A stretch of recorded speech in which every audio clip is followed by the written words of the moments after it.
Good morning, ladies and gentlemen. I'm going to call to order the Truckee Meadows Fire Protection District meeting for Tuesday, June 18th. It is the prescribed time. And Mr. Ian Satterfield, would you lead us in the pledge, sir? Allegiance to the flag of the United States of America and to the republic for which it stands, one nation, under God, indivisible, with liberty and justice for all.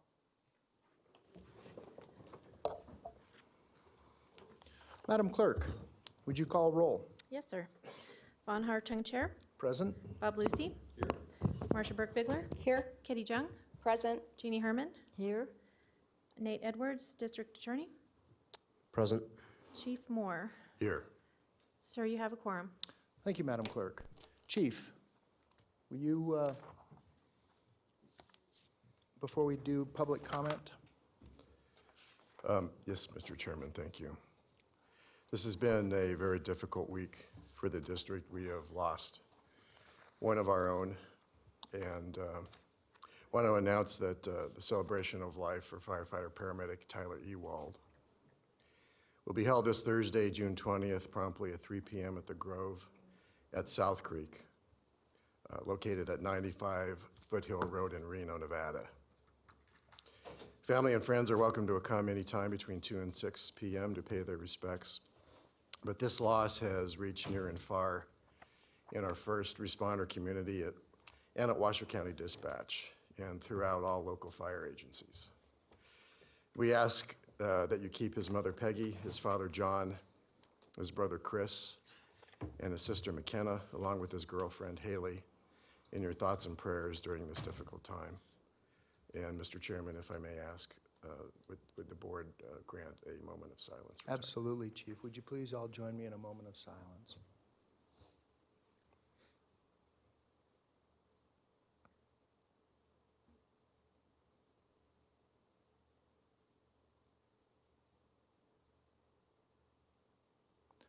Thank you so much. Thank you, Chief. Thank you, Mr. Chairman. Chief, item number 3. Item 3 is public comment. Comment heard under this item will be limited to 3 minutes per person and may pertain to matters both on and off the Board of Fire Commissioners' agenda. The district will also hear public comment during individual action items with comment limited to 3 minutes per person. Comments are to be made to the Board of Fire Commissioners as a whole. Thank you, Chief. Madam Clerk. First up, we have Mr. Christopher Ibsen.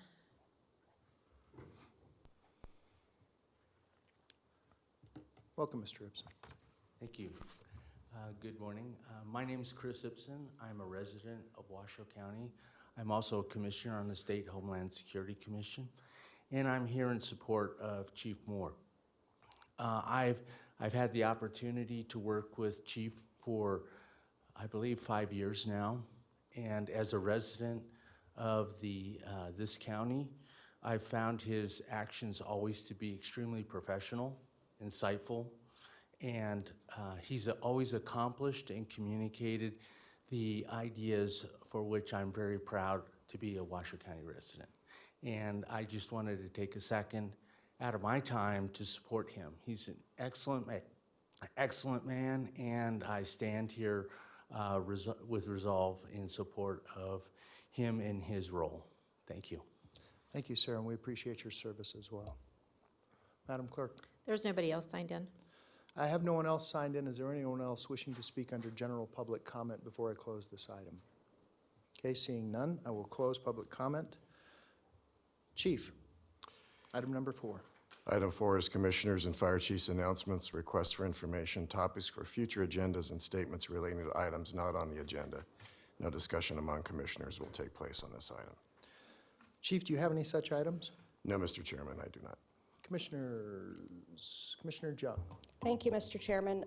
I would like to ask what is being done in terms of programmatic as well as budget augmentation to protect and prevent self-harm of first responders, specifically for this organization, for our first responding firefighters, as well as dispatch that we oversee. So other than what the union is doing on their own time and their own dime and with the IAFF, what is the Truckee Meadows Fire Protection District doing to identify and prevent some of this PTSD that is affecting our first responders? And what is a national model? And I know that new data is coming in every day. It's something we haven't always tracked with self-harm. And so can we, sooner rather than later, kind of see what the best practice and maybe the array of options? I know that we have a new employee assistance program that has a lot more continuity. I hope you're taking that back to your union, in which they are identified and assigned to people that actually can take their insurance. They get extra counseling sessions as well if it's deemed necessary. So I'd just like to see in response, and we had already had a firefighter here come and talk to about his program that he's doing on his own time, but I'd like to know what our responsibility as a Board of Fire Commissioners, our liability, et cetera, and what is the menu of options that are out there, and what are we proposing, that the board invest in? Thank you, Mr. Chairman. Thank you, Commissioner Jung. Well said. Commissioners, anyone else? Okay. I will close item number 4. Chief, item number 5. Thank you, Mr. Chairman. Item 5 are consent items. A recommendation to approve the minutes from the May 21st, 2019 Truckee Meadows Fire Protection District Board of Fire Commissioners meetings, and items B through E. Okay. Commissioners, do you have any questions on any of the items in the consent agenda, or need any explanation, or want anything pulled? And Mr. Chairman, item F, I'm sorry. Item F, right, yes. Mr. Chair, Commissioner Burke-Bigler. I would make a motion to approve the consent agenda without any changes. Second. I have a motion by Commissioner Burke-Bigler, second by Commissioner Herman. Before we take a vote, Madam Clerk, is there any public comment on any of the consent items? There's no one signed up to speak. Okay, is there anyone wishing to speak on any of the consent items? It's not signed in. Seeing none, I will close public comment. Commissioners, is there any discussion on consent agenda? Motion by Burke-Bigler, second by Herman. All those in favor signify by saying aye. Aye. Any opposed? Motion carries unanimously. Chief, item number 6. Thank you, Mr. Chairman. Item 6 is a recommendation to accept a donation of a PET oxygen kit from Washoe County residents Mike and Cindy Hudson in support of the Truckee Meadows Fire Protection District Station 46 located in Spanish Springs, and express appreciation for the thoughtful contribution. These masks we do carry on all engines, and we do have resuscitated animals using this equipment, so we are very grateful for their donation. You know, Mr. Hudson is, he's been a fairly long-time resident. I've known him for quite some time in Spanish Springs. He's a great activist in the community. He's always out helping things. And this is something I will tell you about Mr. Hudson, because you will never hear this otherwise. This is a public display of his generosity, but boy, I'll tell you what, this fellow is extremely generous in our community. When someone has an issue, Mike and Cindy and their family step up immediately. They are just great, great community service members, and I cannot begin to express my debt of gratitude to them. Commissioners, any other comments on this? Okay, I will entertain a motion and then take public comment if there is any. I have a motion by Commissioner Burke-Bigler, second by Commissioner Hartung. Madam Clerk, is there any public comment on this item? There's nobody signed in. Okay, seeing none, is there anyone wishing to speak? Before I close this, I will close public comment. Commissioners, any other discussion? Seeing none, motion by Burke-Bigler, second by Hartung. All those in favor signify by saying aye. Aye. Any opposed? Motion carries unanimously. Chief, item number 7.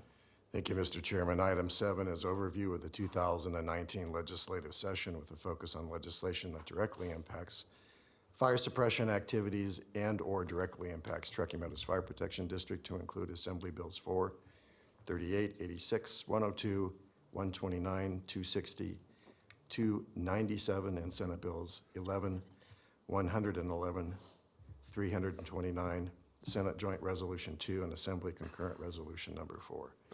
Mike Brown is going to present, and Mr. Brown, do you want this also handed out? We have printed it, but We could hold off. We just got an update on that. Okay. Just resending out. And good morning. It's great to be here with everyone. Commissioner. Chief, welcome. Thank you. Mike Brown, R&R Partners. As the chief mentioned, summarization of the legislation that just took place. As many of you know, it started in February, ended in June. A lot transpired down there. There wasn't a day gone by that I didn't work with your staff on either questions and answers, support, neutral, whatever could take place on bills that we were monitoring. There was several bills that were mentioned. Just as this morning, we got an update because we had about 1,200 bills at the end of the session, 700 that actually made it through before they ended, and different reasons and different meetings why. And then the governor had his time to sign those bills, veto them, sign them, and we're still getting a list as time goes on. As I mentioned, we have a report that we just received this morning that I'll be forwarding to the chief, and he can share with you as well of bills that are currently being monitored to see when they're going to take effect or if they made it through the session.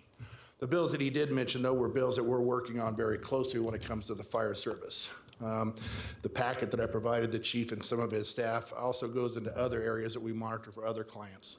And I say we because it's not just me. It's a team of individuals that work together. As many of you know, at legislation, it takes a village to work things out and get things done. And I got to say, it was a pleasure working with your staff here. The chief, Adam Mayberry, many of his staff, and Mrs. Rodriguez, who works for the county herself. We spoke on a regular basis on what we were going to support, what we could work together on things we can make happen.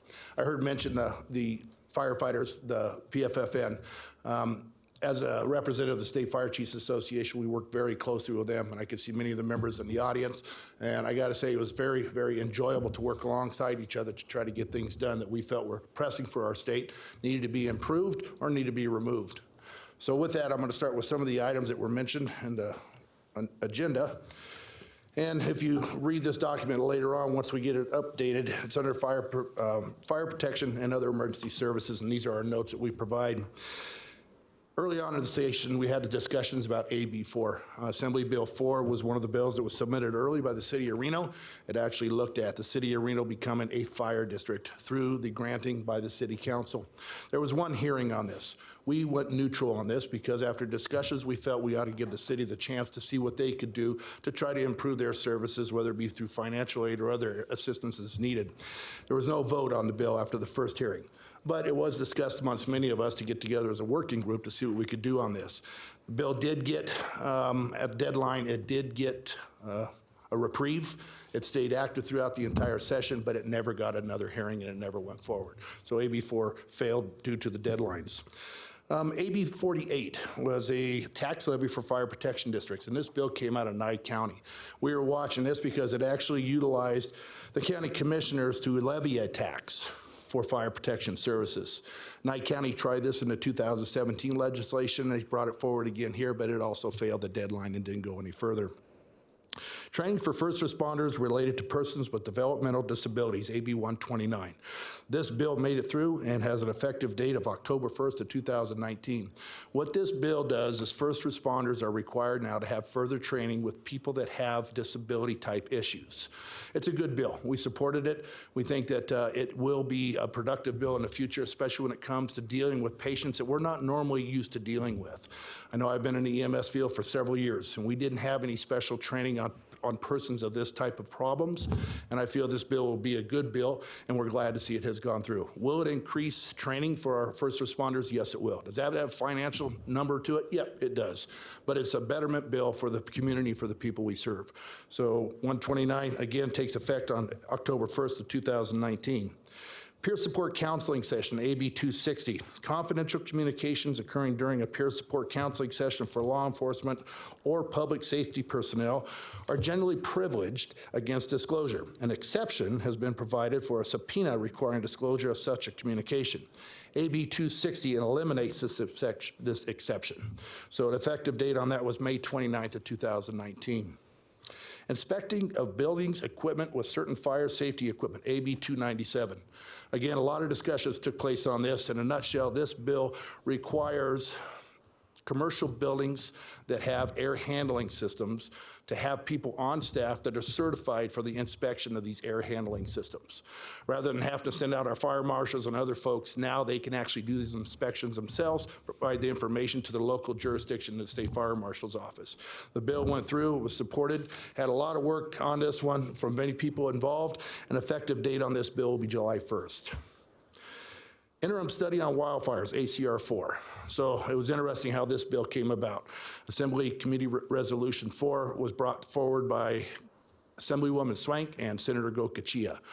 They were looking at our wildfire situation within the state of Nevada. We burned over 1 million acres last year, and we're continuing to see these large catastrophic fires, not only here in Nevada, but throughout the western United States.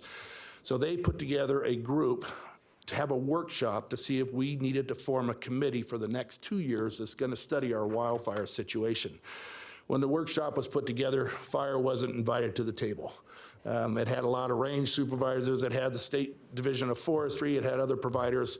Through conversations and meetings, we were able to get fire at the table. And I gotta say, Chief Moore, Chief Summers, several fire chiefs throughout Washoe County and other areas were able to participate so that we could bring the venue forward that it's just not our state fire agencies, BLM, U.S. Forest Service, and other fire suppression and managing organizations that are tasked with managing our fuels in our state.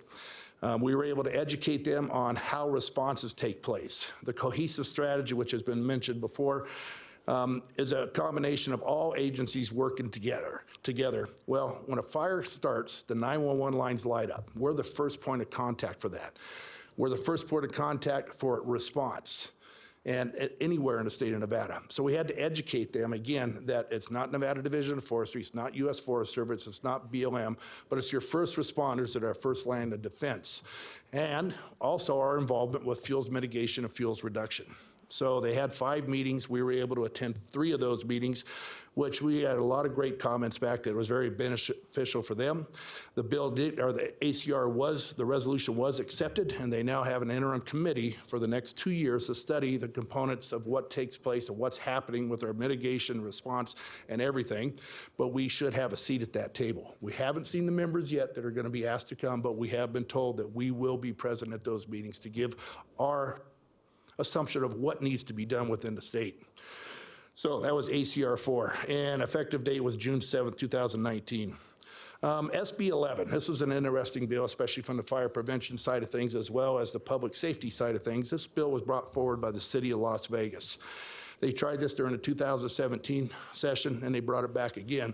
In 2017, they brought it forward, and they were told over the next 2 years to put together a working group and come back with a resolution. And what it did, it allowed them to meet the state fire marshal's codes, but they actually had a caveat in there that they could put together their own assumption on what they considered, for instance, a high-rise structure. So most high rises, well, all high rises in the state of Nevada are recognized at 5 stories. They wanted that increased to 7 stories. In turn, they came up with a term that was mid-story, mid-rise. And with that, they could change the way we look at high rises. It didn't have a lot of favor throughout the state, especially with our fire prevention, fire chiefs, fire departments, our labor groups were very, very vocal with this and on the side of everybody because of the safety concerns, not only for our citizens, but that of our first responding personnel. So it did have a hearing, but it was failed on the deadline, and we hope that they will have a work program or a study on this over the next 2 years so that we can all work together on this at the next session in 2021. So that was SB 11, and it failed. National Disaster Protection Plan, SB 329. This bill was brought forward by the State Fire Chiefs Association and supported by all fire professionals throughout the state.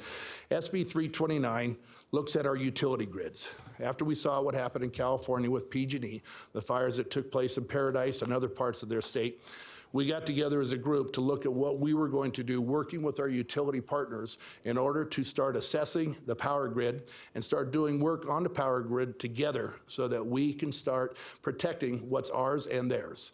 And we've said after numerous years is that our property and what we own, we're responsible for when it comes to preparing it for defensible space and protection for wildland and other catastrophic incidents. The power companies actually got together and agreed with us on this, and they worked very closely with us to get SB 329 approved, and it went through unanimously. You know, it had one neutral on it through all the processes that it went through. What it's going to do is it's going to require our utility companies, which we have 3 in the state of Nevada, to work with local jurisdiction to do a CWPP, Community Wildfire Prevention Plan, just like we do for our communities, adhere to the prescription, and yearly do a report back to the Public Utility Commission. And when the work is being done, as well as the CWPP, work with the local fire agency as well as the county and city emergency managers to make sure the work's being performed. Along with that, they also have to do a study on their power grid. They have to assess their power grid for weaknesses. You've read in the paper, they're already looking at potentially shutting down their power grids during incidents that take place with high winds and weather conditions, to where they could actually have a potential for one of their weak areas to produce some type of a fire, an ignition source. Talked to them yesterday. They're actually going to be working with the local jurisdictions throughout the state to do a public relations output on this, because they want to ensure folks that we're not just going to do this just because they're going to do it in conjunction with the needs of our communities. Because we have folks out there that rely on the electrical grid for a lot of different reasons.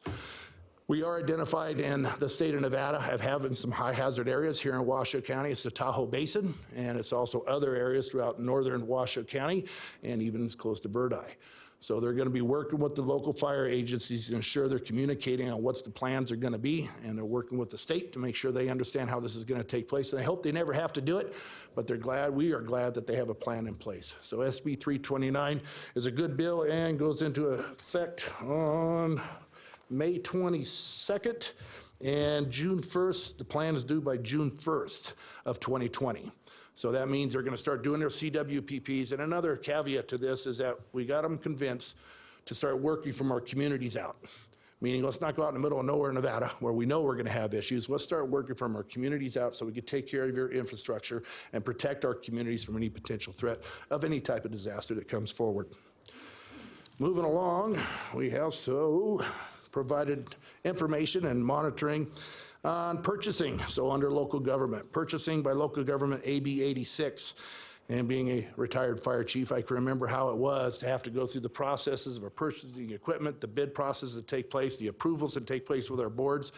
And then with that, on the end game, when we have to get rid of equipment, and how the processes we go through to get rid of equipment, whether we surplus it out or what takes place on it. So AB 86 passed, effective date of July 1st of 2019. Public sector collective bargaining, ending fund balance. This is the school district salaries and benefits, which is SB 111. What this bill did is it actually removed our requirements of a 25% ending fund balance and drops that down to 16.67. This is good, because as we know, when times are tough, to carry that 25% ending fund balance was very difficult. So this actually brings it down to where it's more realistic and allows us to carry an ending fund balance of roughly 17%. Moving on to SB 556. This was brought forward at the very last of the session by the city of Reno. The bill failed. It was actually a bill that would have taken public safety, would have been allowed to increase their ad valorem up to a total of 5 cents, increasing their budgets to supply sheriffs, fire, and other first responder positions. There was a lot of discussions on this, the way it came forward so quickly without anything taking place, mainly earlier on in the session. The bill failed. It didn't even make it to any of the committees. So I bring that up just because it would affect us here in Washoe County. AB 102, crimes against first responders and their family members of first responders. Chief Moore, I want to thank you for coming down to testify on this bill. This bill actually gives protections for first responders of any type, if any threats that come against the first responders or threats against family members. So the bill made it through, and I didn't get the date of effectiveness yet. We're watching that, and as soon as I get it, I'll send it your way. Another bill that we were watching closely that came early on and has been discussed for many years is SCR 2, and this was brought forward by Senator Kiefer. It was a holding place. It had a heading that it was to study emergency medical services in Washoe County, being fire and other emergency services. Senator Kiefer brought a bill 2017 session that required the automatic aid mutual aid agreements be brought forward to the committee so that we could see and make sure that they were taking place with our neighboring agencies. This bill was formulated similar to that, which would have required a study committee put together for the next 2 years to study fire and between our different agencies within Washoe County. It didn't go forward, and it failed just because it never did get any hearings or go forward at any deadlines or anything else. Another bill, the last one that I was bringing was AB 38, and this had to do with opioid overdose reportings. We were very concerned with this because this actually had ramifications to the folks that had to do the opioid reportings. And what I meant by that, I'll use myself as a paramedic. If I was to work on a patient, reverse an opioid effect with the medication most commonly used, which is Narcan, then there had to be a reporting process that I would have to report that within a certain time criteria, or I could be looking at misdemeanor charges. Well, it also listed sheriff's, police, emergency first responders, fire department, and other healthcare providers, and we didn't really know on what pattern or what direction we were going to go with the reporting processes, and neither did the state and the other folks that were bringing this forward. So the bill died and it failed to meet the deadlines, and so that bill is not out there, and we discussed that many times, both at the different levels here and with other jurisdictions as well. Again, I want to thank Chief Moore, his staff, Jamie Rodriguez, and the many folks from the Washoe County and the other counties that helped support the bills, work the bills, kill bills, and everything else that was involved. I got to say, it's always a pleasure to work with the folks here, especially when you know them and you get to see them on a regular basis and you feel comfortable with them as well. So with that, if you have any questions, I'd be more than happy to field whatever I can. Commissioners, without deliberation, are there any questions for Chief Brown? Commissioner Burke-Biegler. I don't have a question. I just would say thank you for all the efforts that were put in by everybody, because these types of sessions are always interesting, having worked many of them. Yeah. I know exactly what you're going through, but I think it's important to point out that we didn't lose anything. So the pieces of legislation that passed were all passed with amendments that are workable for our county and our fire board. So thank you again, and thanks for all the efforts that all of you have put in, and thank you, Chief, for everything you did on it also. Commissioner Jung. Thank you, Mr. Chairman. Chief Brown, I first of all congratulate you on the training for first responders to deal with all members of our community, even those with developmental disabilities. And like you said, more and more we're learning about the special needs of people, and really finding out there are certain disabilities that we're getting more of also presenting themselves. So I think that we're providing everybody who's paying into this program the proper care from first responders. And for AB 297, the fire safety equipment owner, did this come from the cannabis grows, or is this something else? Mike Brown again from R&R Partners. There was a combination of folks that this came from. For many years, we've had to look at our air ducting systems and the requirements that we had on this. It was a combination of several folks, because I know we talked to many people in the sheet metal industry that also install and do things like this, and they brought it forward to assist us with these inspections. So I think they were a part of it, that's for sure. Right. All right. And then I have a question about the conducting an interim study concerning wildfires. I know that at least one of the fires up at Collin Ranch, same place that it burns every year, was a NV Energy power line. And what I'm wondering with this is, once this goes into effect, will they be culpable? Because they weren't culpable this last time. Will they be held accountable and to pay the jurisdiction back and the homeowners, et cetera, through the insurance process, now that once this study is done? Does it put liability on them, or is this a suggestion that everybody work together to try to prevent it? Exactly, the prevention side of it. ACR 4, I gotta say, was mainly brought forward because of the catastrophic fires we had in the northern part of the state. And that was our job as fire professionals to get them to realize the entire state's at a threat of catastrophic wildfire. Mining Association, our utility partners, everybody needs to be involved when it comes to trying to mitigate these situations. One of their biggest issues was the cattle industry. You know, they're losing hundreds of thousands of grazing lands, not only Right. for the cattle, but our wildlife, you know, the different birds and species that we're looking at that are threatened. So they were looking at that, but then once we were able to sit through the meetings, the workshops with them to get to understand, we just don't need to look at Northern Nevada, we look at the entire state. Absolutely. And, you know, it comes down to, a lot of it, we had good numbers, and I can't off the top of my head bring them up, but about, you know, natural cause fires and then human cause fires. Right. And trying to do the prevention work associated with that, but also the responsibility that's bared by the different types of organizations that could start these fires, as you mentioned. Right. And I want to say, talking to our utility partners, they recognize they have some issues, and they do recognize that they have the liability involved with that for not only paying back, but to also manage those grids as well. And, you know, and I say utility partners because we think electricity so often. Right. You got water, you got telephone, you got Absolutely. everything that Could shares spark those power anything. grids. Exactly. Exactly. Okay, good. And then my final question, which I'm always asking you about, is was there any talk, is there any working groups? What is the analysis, if you have done it or are you planning on doing it, how annexation affects our sustainability as a fire district and what we're going to do about it? Did it ever come up in the session? Were there bills? Was there, what are we going to do? You know, and thank you through the chairman again, Mike Brown. I love that question every time you ask it, because annexation is something that we have to watch closely. We as a community, as a county, as a state, because it's not just happening here.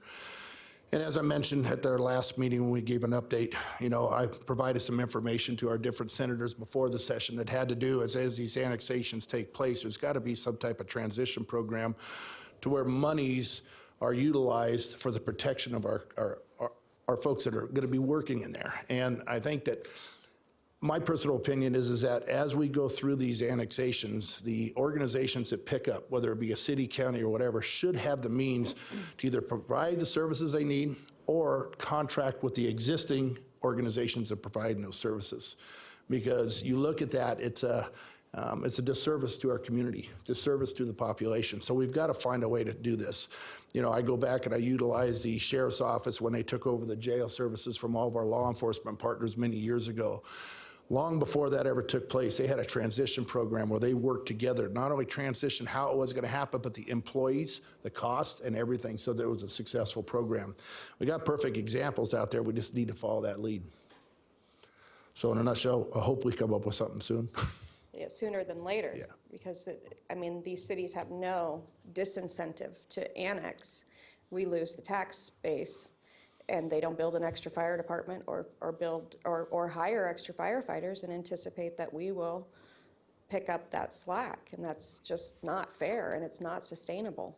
So I'm hoping that we will go in the next session with maybe our own bill idea, because I don't think it's going to just magically occur. There's too many disincentives on one side and incentive on our side that is, and it puts a lot of people that work for us in a very anxiety-ridden state, because we're seeing the annexation going on and on and on. It was nice and quiet when we had the recession.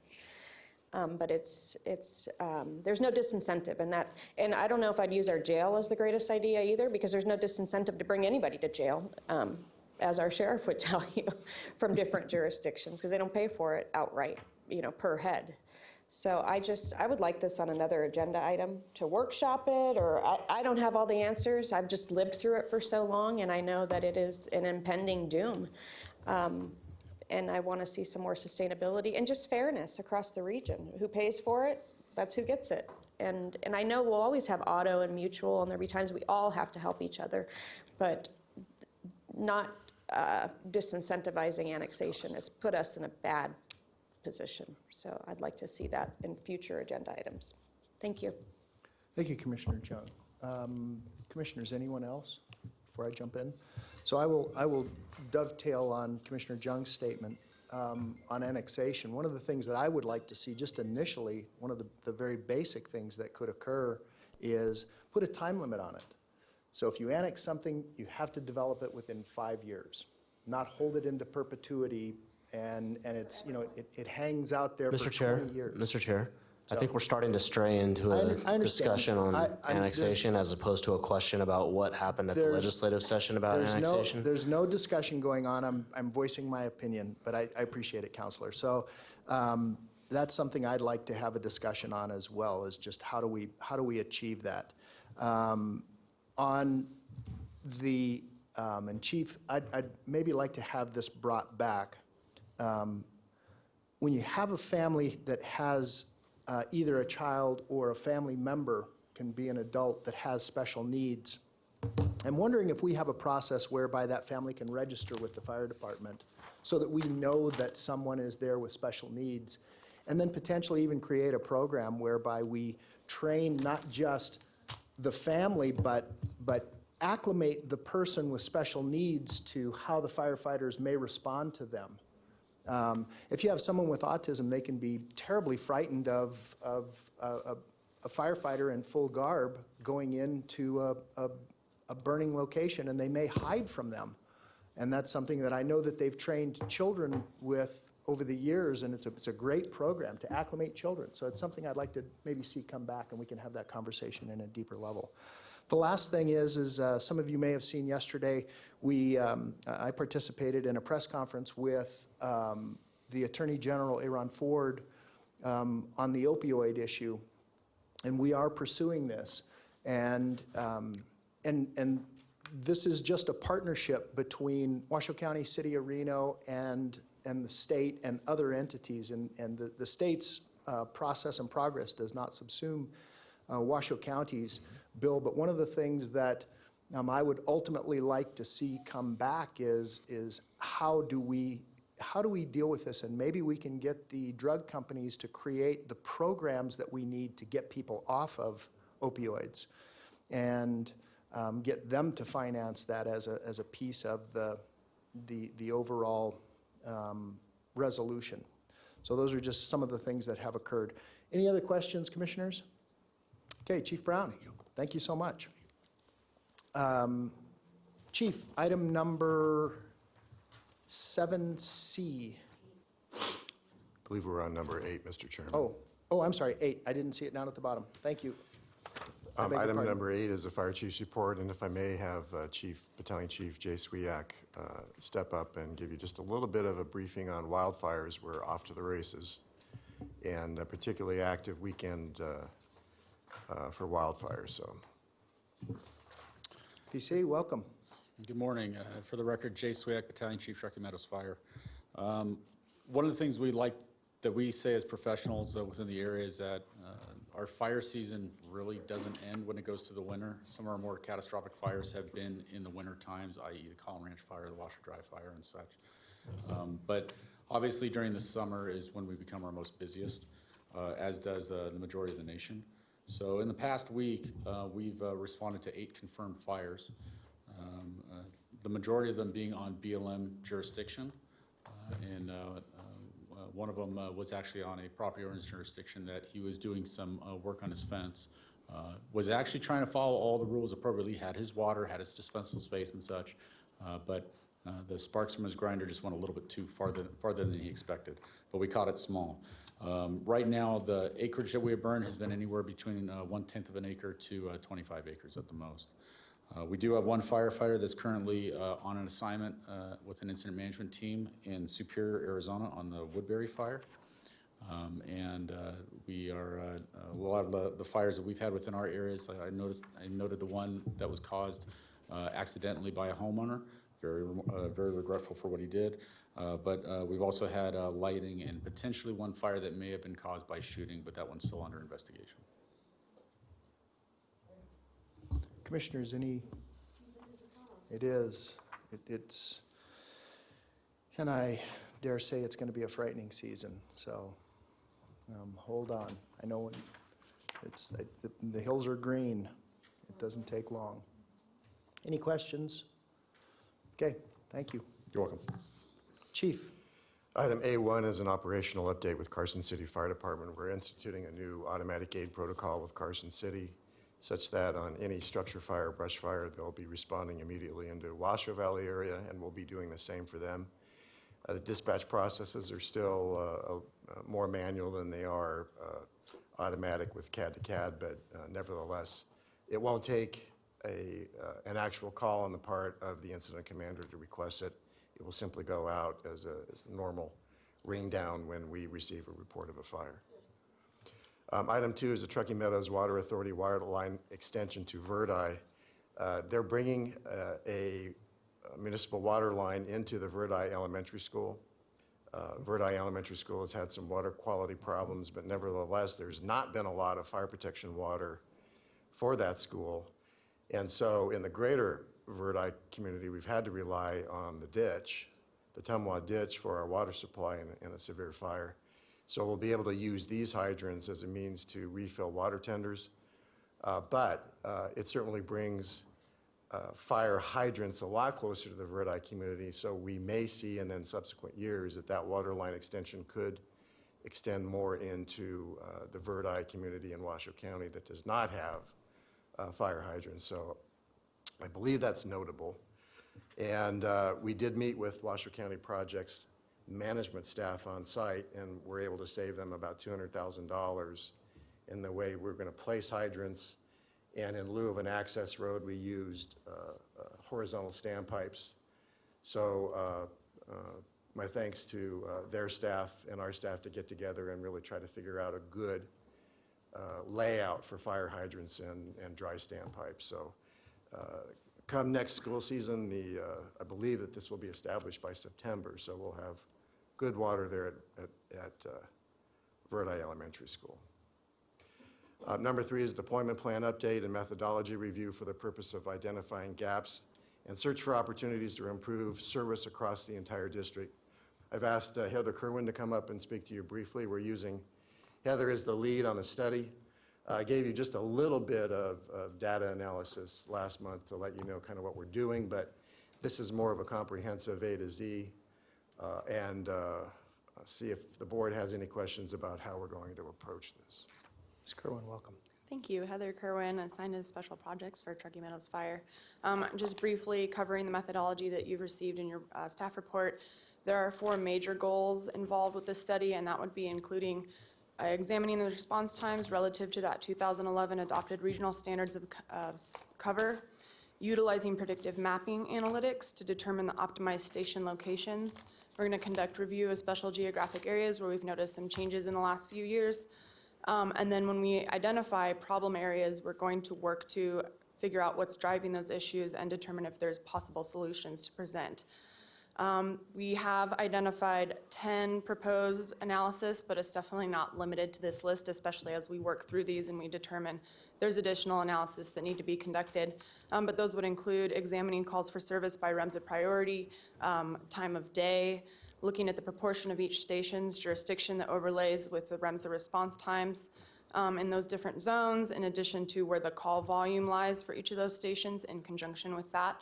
Looking at the 3 segments of response time, which would include that call processing, the turnout time, as well as the travel time, and then the whole series of those 3 align with one another.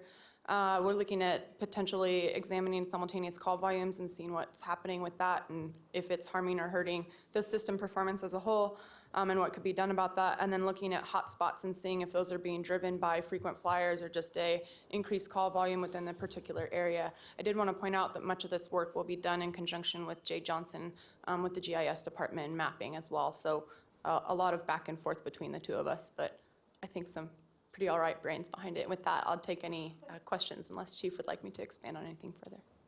Commissioners, Commissioner Jung, I know you're signed in, but do you have any questions on this particular? Okay, anyone? Okay. Thank you. Chief. Thank you, Mr. Chairman. And finally, item 4 is proposed revisions to Washoe County Health District's open burn regulations, allowing citizens to burn vegetation on their properties. I want to compliment Commissioner Burke Bigler and Chief Mike Brown, who sit on the Washoe County Health District Board, to help propel this a little bit. I'm very encouraged. This has been a long time coming. The times when we don't allow citizens to burn their vegetation is the best time to do it because it's the winter and spread of wildfire is at the absolute minimum. So there has been a concern for air quality, but nevertheless, we need to balance the needs between establishing defensible space through burning, pile burning, and also air quality. So the Health District will be proposing this new regulation to the board. They'll be having a series of community meetings, north and south. I've already gotten one email from a citizen in Palomino Valley to say, yay, we're very anxious to have this come about, because people with large property, 40 acres or more, there's just no way to get rid of their green waste except to burn it. So I think by the time we hit October, November, we'll have a new policy in place. And we'll also need, as a district, to think about a comprehensive policy from our end on how we communicate. Is it okay to burn today? Is it not? Safety, training safety for citizens, and just making sure that the piles do not escape, because they still can in the winter. So that's very, very good news, I think, towards establishing a greater defensible space in our communities. Finally, item B, review of response statistics from May 2009 to include mutual aid and auto aid for our regional partners. You'll find that embedded in the report. And in my memo, I articulated that mutual aid is not always easy to define. The National Fire Incident Reporting System defines it a certain way. But when we actually do enhanced automatic aid with Sparks, that's not really mutual aid according to NFIRS. So NFIRS says that both agencies need to be on the same call in order for it to count as a mutual aid call. So that's why we're breaking them out differently, because Sparks will answer our call without us being there and vice versa. So we break those out on purpose. And that concludes my report, Mr. Chairman. If there's any questions, I'd be glad to answer. Commissioner Jung. I do have a question about the Verdi need for fire hydrants and the cost associated with and the connection of that. Have we thought to reach out to the giant development that's going on the north side of Verdi? That's who's paying for it. Right, but can they pay for all of our fire hydrants as well? Has anybody asked them to do that as part of a good neighbor approach? This is a City of Reno project, correct? The development. That development you're speaking of, Commissioner Jung, yes, is City of Reno. So have we asked the developer, have you, Chief, asked the developer to throw in some fire hydrants as part of being a good neighbor to people in Verdi who are not used to that density? I have not asked. I see the chair may have more information than I do. But At Tumwa, we have asked them to. And It's back and forth. We're not done. who's the asking developer? yet. Reno Land. I wonder if we can't, with the commissioner that represents that area, negotiate some more with them, with the citizens that are out there. How much would it cost, Chief, do you know? it's about $1 million per mile. Okay. Can I put that on, is that worthy of an agenda item to talk about here? Do we have any authority over that? Or should I leave it with Tumwa and the City of Reno and the developer and the chair to Believe me, we've had robust rosin up that discussions. bow? Okay, we've had so this is not an original thought here, okay? No, but it's a good thought. Let's keep pushing them. Get the residents out there to push too, because I know they are scared to death of fire out there, especially after the place went up with the oil rags and the can and all that, and then we don't have fire hydrants out there. I mean, that's part of the reason why they love it out there as well. It's that catch-22. So I don't know how I can help, but if I can help, let me know. And can you give us updates periodically, or maybe not, because sometimes the art of the deal is not talking about the deal. As things progress. Okay. We're kind So of at a that's not an original thought. Well, I'm We're kind of at glad. a standstill right now with Okay. that project, but we're not Okay. styled here. Well, let me know if I can help. Okay. I thought I had come up with a really Yep. brilliant idea, but it's obviously old. So thank you for pursuing that. Very Thank you, welcome. Mr. Chairman. Anyone else? Okay, Chief, that was not an action item, so we are on to item number 9, it looks like. Thank you, Mr. Chairman. Excuse me. Item number 9 is recommendation to discuss and conduct an annual performance evaluation for Truckee Meadows Fire Protection District Chief, including but not limited to discussion regarding results, goals, objectives, and possible adoption of priorities and expectations to include possible amendments to the terms of the fire chief's contract based on the evaluation, and to include possible changes to compensation not to exceed 5% and benefits, or in the alternative, to provide direction to staff concerning the conduct of a performance evaluation to be held at a later date. The annual performance evaluation is a requirement as stated in the employment agreement. I have not been able to introduce to you Ms. Carla Arribiaga, who's our new HR manager. It takes some practice to pronounce her last name, but it requires a title in the National Spelling Bee to actually spell her last name. But nevertheless, we're happy that she is here, and she'll lead you through this agenda item. Good morning. I just call her Carla. Yeah, you've called me other names. Oh, come on. Yeah. No, come on. That's just not so, and you know that. Nice names, very nice. Good morning. For the record, Carla Arribiaga, Truckee Meadows Fire Protection District HR Manager. This item is the annual performance review for Fire Chief, required per his contract. In the report, Chief Moore has given you guys his previous year's priorities and expectations. The board should consider any additional expectations and priorities. Are the measurements you guys receive through regular avenues such as emails, phone calls, public comment, regular board meetings, and other contacts from constituents an effective evaluation mechanism for you to use for feedback? What other tools, if any, would you like staff to consider? If you want to ask any questions or if you have any comments, I'm available.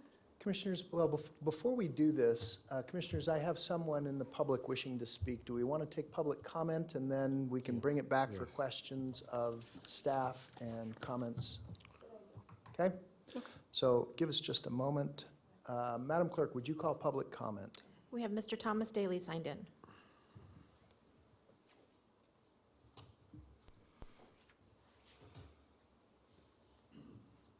Mr. Daly, welcome.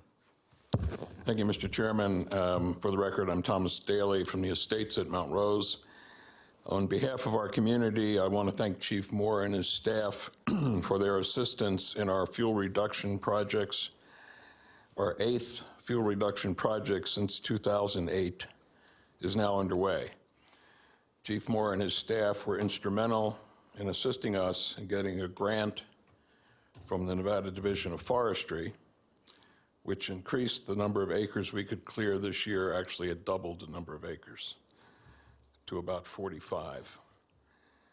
And this is a project in our Homeowners Association common areas, and now with an additional about 15 individual homeowners' lots. So the acreage is much larger than we anticipated, so it's sort of a bonus. Chief Moore also helped us identify the most vulnerable parts of our community, so we cleared the brush that was the biggest hazard.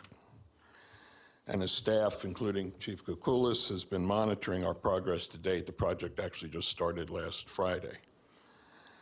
Chief Moore's strong support of community fuel reduction projects keeps us safer from wildfires, and we look forward to working with him in the future. Thank you. Thank you, Mr. Daly. Anyone else, Madam Clerk? We have nobody else signed in. Okay.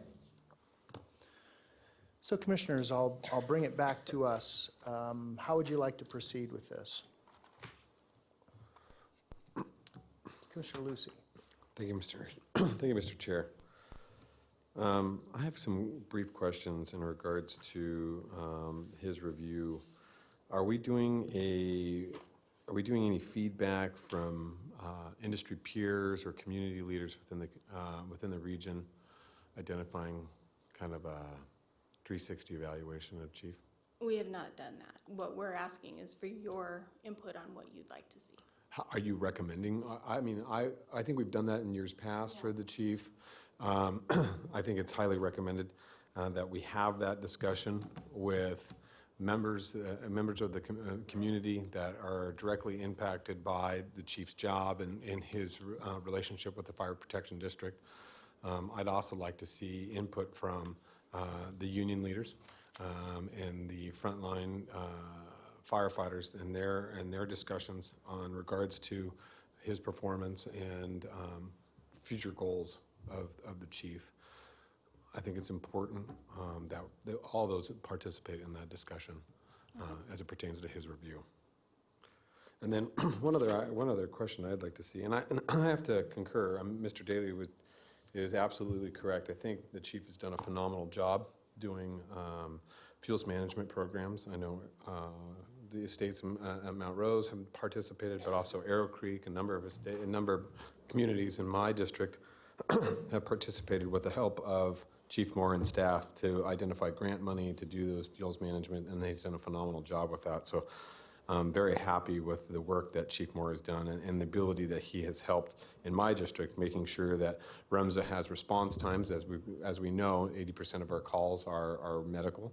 I'd like to continue to see that medical attention grow as we grow into the next year and future subsequent years, and how we're addressing that. I know we have an EMS chief, but those kind of discussions that continue to grow and how we continue to evolve with REMSA. One of the discussions that I have with you consistently, Chief, is the discussion on you have it here, which is the develop new strategies, I'm missing it. Complete the comprehensive facilities plan. And we talk about this consistently in regards to your challenges in regards to there are six fire stations in the southern battalion, but we have 6 in the northern battalion, but most of the calls come from the northern battalion, and how we're going to address the growth in the north and how we continue, because as we've talked about here on the dais, with continued things, I'd like to see what we're going to see as we grow as a community, and if we see this further annexation, what are those challenges to reassess what our assets are, and how do we move those around, and how do we continue to make sure that our citizens within the unincorporated county are continue to be protected, and that's important to me. So those would be my comments in regards to his review and further processes and goals for the chief in the next coming year. Okay. Commissioner Burke-Bigler, have you signed in next? Thank you, Mr. Chair. I too would, I think it's a good idea to do the 360 evaluation. I think that's been effective in the past, and it's given us some different ideas on things. And I would say also that I am extremely impressed with Chief.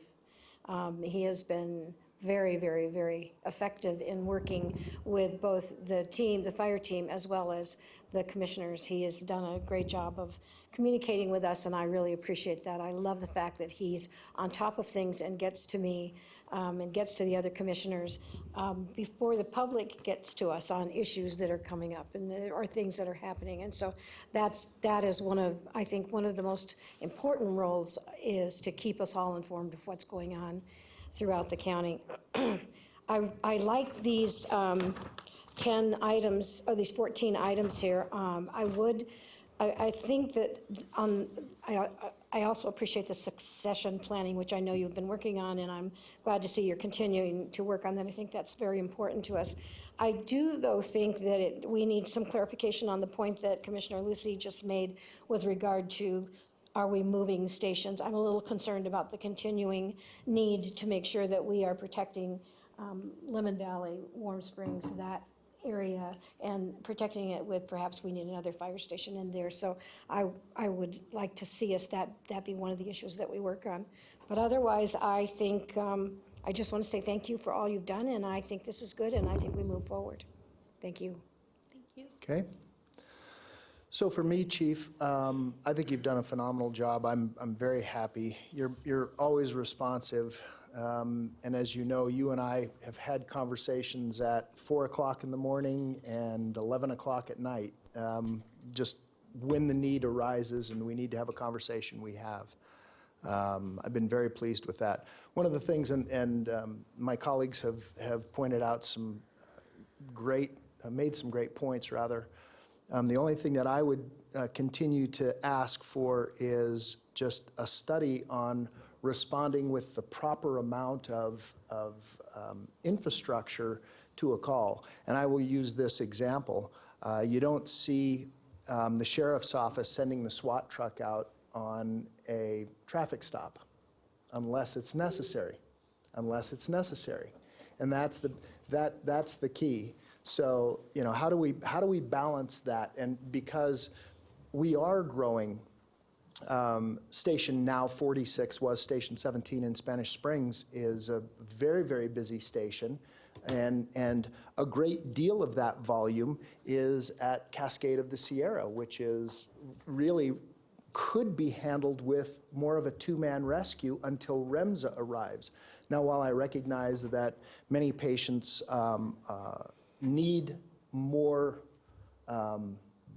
help because of just different things, lifting a patient into the ambulance and et cetera, it can require more assistance. So I understand that completely, but I also understand that we need to learn how to balance, and I think that there's just some ways, and I know that there's been some resistance, and it's been tough for you, so I applaud all of your efforts, and I think you've done a great job trying to balance the needs of the community, the asks of the fire service and the asks of the commissioners. You've just done a very, very good job, and it's a difficult balancing act. It truly is. And you're quick to respond and very slow to anger, and that's a Yeah, I'm not so sure about that. it's you are, Chief. You're very even-tempered, and I admire that. So, Commissioners, Vice Chair Lucy, I have you signed in one more time. Thank you, Mr. Chair. Ms. Arabiaga, how would you recommend that we do a 360 review? Would you do that digitally through SurveyMonkey? We do have a SurveyMonkey account, so I would recommend using that. Okay. Would it be possible, would it be possible to allow the entire line, all firefighters underneath you to participate in that? In that survey? Possible. It would be Could we possible. do that and send that out and have a portion of that understanding that we know that those surveys come from, obviously not identified, but those surveys come from the line versus a different, or is it just have it all and combined? We could put a question in there that would identify where they come from. Okay. I I'd like to don't know see, if you I could just, make what I'm responses. saying is that I guess what I'm saying is that I'd like to see all of the line staff be We can able to definitely participate in the evaluation. We can definitely do that. Okay. Because we're not looking at a massive amount of employees. We're looking at 187, is that correct, Chief? 144? About 130, 130? roughly. Okay. 130 total. So, really, 130 total responses is not a lot in regards to a survey, and we get a good feel for discussion. So I would like to see all employees be able to participate in that discussion. Okay. Thank you. Okay. Okay.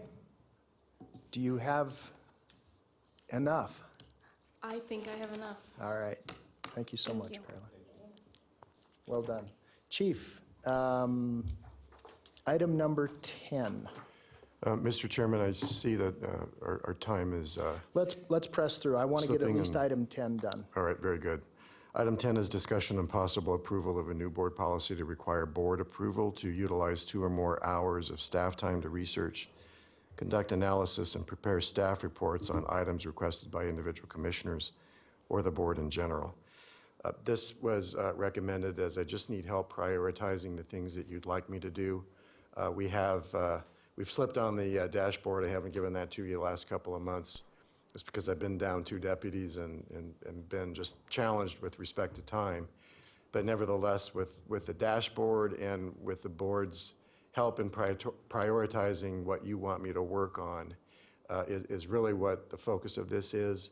And if there is a project that requires an excessive amount of time, we just simply would like to give you an estimate to say, this is a big study or it's very minor, and ask for the board's assistance in that. So Commissioners, I have been asking the chief for this just because it's a constant throughout the system. It's something we already utilize at the BCC, although we haven't exercised it terribly judiciously, but we have the same rules at many of the other agencies to just curtail huge asks of staff that can just be very, very debilitating for them to complete that request and do the job that we're actually paying them to do. Commissioner Burke-Bigler, have you signed in?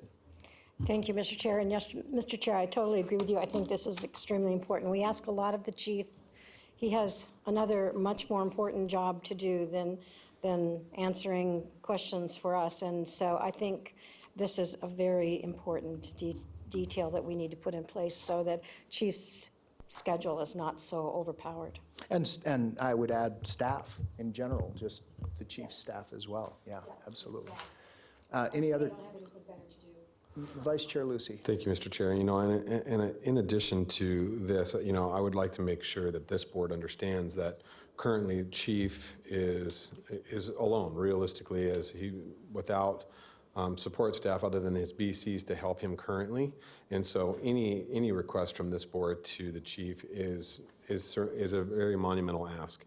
And so I think we need to be cognizant of that going forward. So I'm absolutely in support of this, that we make sure that the chief has all the wherewithal to really run the district and not be running around chasing down our wants and asks. So I think this is great. Okay. Move to approve. Have a motion by... Mr. Chair, you need to open it for public comment. Thank you, I will. I have a motion by Commissioner Lucy, second by Commissioner Burke-Bigler. Madam Clerk, is there any public comment? There's nobody signed in. Okay. I will close public comment on that item. Is there any other discussion? Seeing none, all those in favor? Aye. By saying aye. Any opposed? Motion carries unanimously. Madam Clerk, please note that Commissioner Jung is not present at the moment. Chief, what's the desire and do we have things here that we have to get to? We can, Mr. Chairman, we can table item 11. That is not terribly urgent. Okay. We do need to act on item 12. Okay, let's do that. And 13 will go very, very quickly. Okay, item 12, Chief. Item 12 is discussion and approval of the property and liability insurance and workers' compensation insurance proposal for the Truckee Meadows Fire Protection District for 1 year beginning July 1st, 2019, for a total annual premium of $1,119,694 and authorized purchase of insurance based upon the proposal. Property and liability insurance to be provided by VFIS to include crime and employee theft through Travelers Insurance, data and security liability through AIG Specialty at $201,544.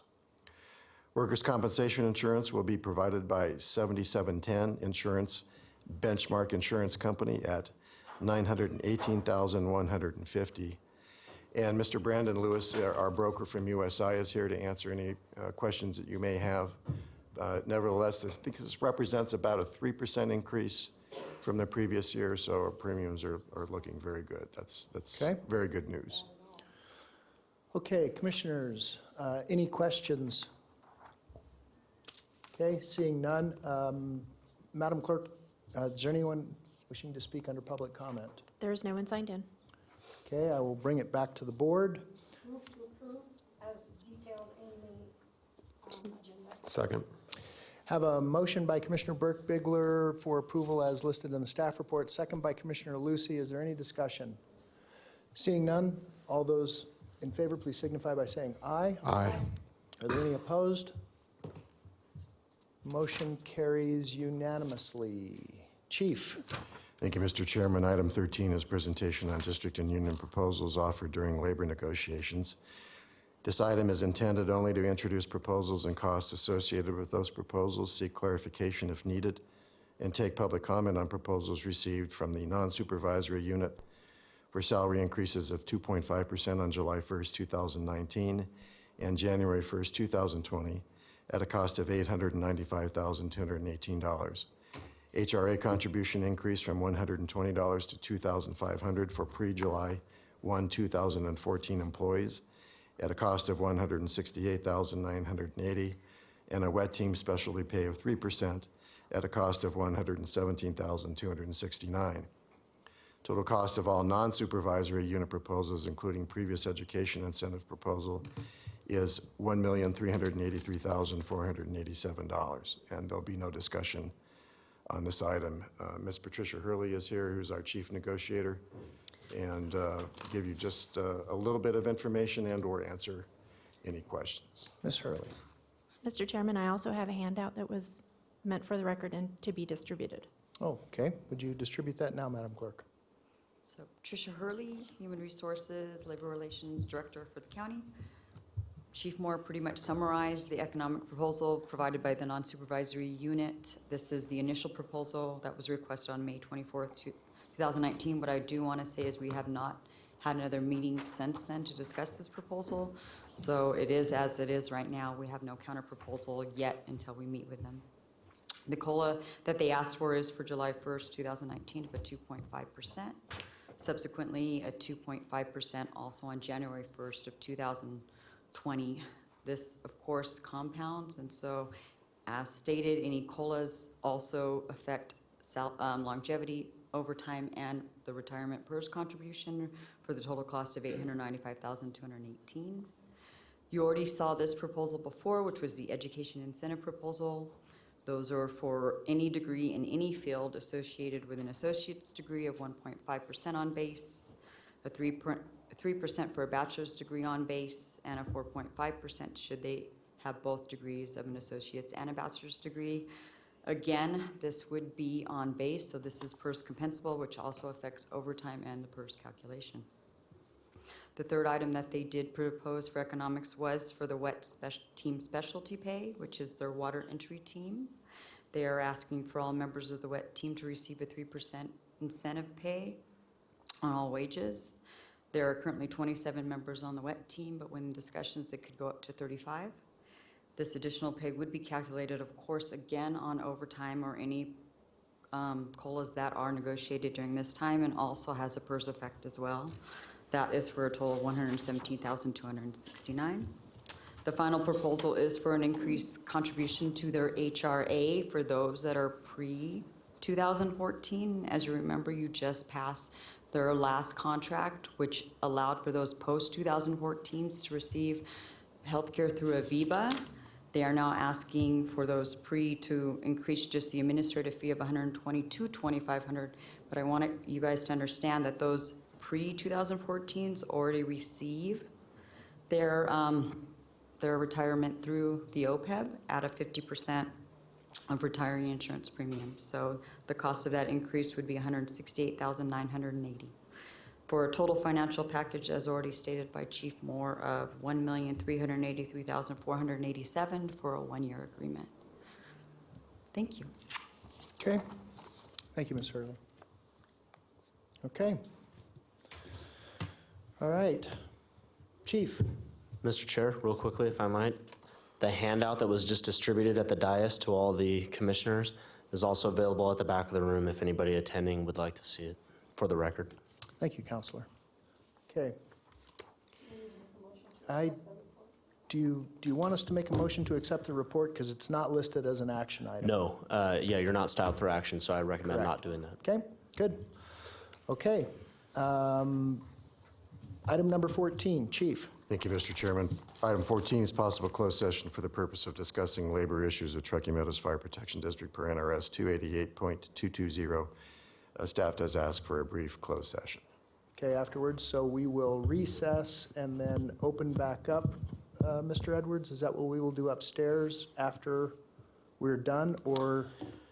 That's correct. And what I'd recommend doing is a motion right now to go into closed session at the conclusion of item 16 on this agenda. You'll take public comment on this motion right now, and then at the conclusion of the closed session in the caucus room after the BCC meeting, following this meeting, the doors to the caucus room will be open and public comment will be received again at that point in time for anybody wishing to make it, and then the meeting will be adjourned. Okay. Second. Okay, a motion by Commissioner Burke-Biddler, second by Commissioner Lucy. Do we have any public comment, Madam Clerk? No, sir. Okay. So, okay, we have a motion, we have a second. Is there any other discussion? Seeing none, all those in favor signify by saying aye. Aye. Are there any opposed? Motion carries unanimously. So we will go So that was a motion to go into closed session. We will finish item number 15 and 16, and then we will not adjourn, correct? I want to just make certain of that. That's correct. All right. That's what I heard, but I wanted to make sure that that's what I heard. Chief, item number 15. Thank you, Mr. Chairman. Item 15, Commissioners, Fire Chiefs announcements, requests for information, topics for future agendas, and statements relating to items not on the agenda. Okay, Commissioners? I think we've given staff plenty to do today. Okay, we will close item 15. Do you have anything else, Chief? I do, Mr. Chairman. I wanted to let you know that the district will be taking over direct management of Gerlach volunteers and Red Rock volunteers on July 1st, relieving Aaron Keniston, the emergency manager, and some county staff from that burden. So we'll be taking that over in a very, very direct way. And then, too, I wanted to note very briefly of staff's very good efforts in saving 2 lives recently. We had an NDF firefighter go down during his strenuous pack test. His fellow colleagues started CPR immediately. We were summoned, and through the use of our tools that the board funds, automatic compression devices and state-of-the-art defibrillation equipment, his life was saved. He was transported by care flight. We had REMS's assistance. He had bypass surgery, and he's back home, and he's alive. So we're very, very grateful of everyone's effort in that incident. And 2, there was a Sparks employee who manifested some signs of a stroke, and our Hillary Larrabee, who was our paramedic, noticed something that just wasn't quite right, and it was unusual because he was only age 39. It would be very unusual for anybody to present signs of a stroke at age 39, but nevertheless, she accompanied REMSA to the emergency room, and REMSA employees and our employee saw things that just weren't quite right. And they pressed very, very hard with the emergency room staff to say, this is probably not something as innocuous as Bell's palsy. We really think that you need to take a closer look, and they pressed very, very hard. And indeed, he was having a CVA, and so appropriate treatments were given, and there was successful conclusion in that particular case, too. It's wonderful. Commissioner Lucy. Thank you. Chief, a couple things that just came up to me I was thinking about.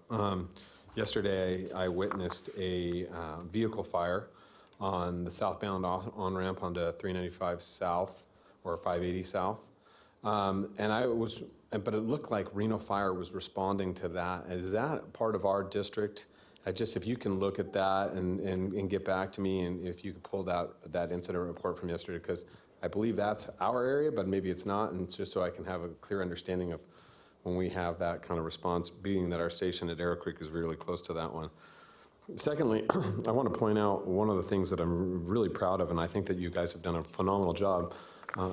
Adam Mayberry and your staff have done a phenomenal job with social media, keeping people up to date. And I want to encourage everybody to follow our Truckee Meadows Fire Protection District's social media accounts, whether it's through Twitter or Facebook or whatnot.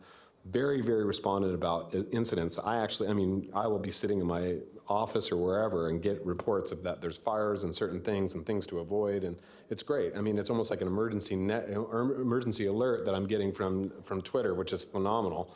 But it's coming from Adam Mayberry, and I can follow up and see what's going on or make calls as it pertains to the information I need. But I want to thank staff for that. I think they've done a phenomenal job, and I think you guys are doing great. So, and encourage people to get out and follow on the social media accounts. So, good job. Thank you, Chief. Thank you, Mr. Chair. Mr. Mayberry, Sparks loss, Washoe County and TMF's PD's gain. So, well done. Commissioner Jung. Right, and I have to remind the commission and the public, that is exactly what we've taught the media in all major disaster events, to stop calling our PIOs so they can actually send out information and get on Twitter because that is where all the breaking, most latest, I mean, really Twitter is the news behind the news in my estimation. So that's what we've tried to do to keep people from blowing up our chief's line, our commissioner's lines, our PIO's line. So that's great that that's working. And I agree, since Adam Mayberry has come on board, even Nextdoor is on and popping, thanks to him. And I know he has a lot of back and forth with a lot of my people in my neighborhood who are not Truckee Meadow Fire taxpayers, but still get all of the information from Truckee Meadows, specifically the getting rid of our green waste and all the great opportunities we have to do that some people would otherwise not know about. And then that brings me to this. I don't know if you talked about this while I stepped out. This must be a Mayberry design, along with the chief. And I hope this is going to all of our news sources, because a lot of times, I've been doing this for 12 years, and a lot of times, I don't know the vernacular either, in the midst of an emergency, which of course you're going to use your language, right? And we're gonna be mopping up, I mean, that kind of makes sense, but I think it's so helpful for the media to get out good information, and for the people in TMFPD that are fire protection service or anywhere, because these are universal language codes that you use. This is such a great tool for me and for the layperson who's not involved heavily in fire. So well done. I love this. And it's easy to read, it's graphics, it tells us, we're gonna have a type 1, when they use that word, or type 6 brush engine. Here we go, here it is. So I really thank you for this. This will be at home and at my desk, so when things arise, no matter where they happen, even in the world, at least I can speak the same language. So well done on this. I love it. Thank you. Thank you, Commissioner Jung. And the only thing that I would just follow, the final thing, Chief, is to say thank you to staff for the great job, the two issues that you pointed out. It always warms my heart when we know that the pieces of equipment are not just idle pieces of equipment, that they're actually being used. And I know I've asked staff about the compression device, the Lucas 2, and how effective it is. And it doesn't work every time, but when it works, boy, it's a good thing to have. And so that's just like any other tool in the box. The hammer's not always the right tool, nor is the screwdriver, but sometimes they are. So thank you so much to everyone. Anything else, Chief? Commissioner Burke-Bigelow, I'm sorry. I apologize. Forgive me, ma'am. It's okay, no problem.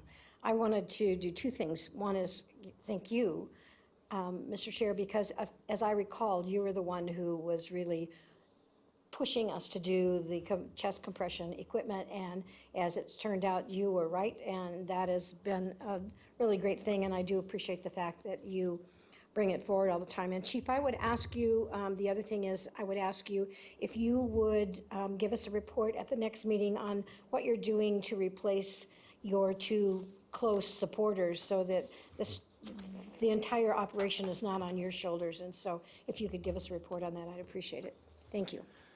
Thank you, Commissioner Burke-Bigelow, but I'm gonna just take one more second. It's because TM invited me to a conference, and Randy Gates and I went to a conference, and we saw it at that conference, and that made all the difference in the world. So it's back on the firefighters, giving them the tools, and we had the discussion right there on the spot,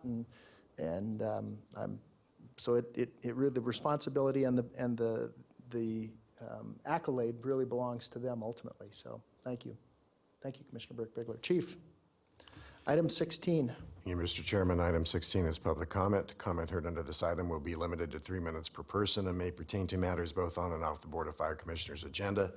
The district will also hear public comment during individual action items, with comment limited to 3 minutes per person. Comments are to be made to the Board of Fire Commissioners as a whole. Madam Clerk. There's nobody signed in. Okay. For the sake of time, I will close public comment since I see no one signed in, and we will go into recess. I'm going to call us back. I'm going to try, is 10:30 enough time, Madam Clerks, to get everything set up for the next round? Okay, so we will go into recess. We will convene upstairs after our BCC meeting, so we are in recess.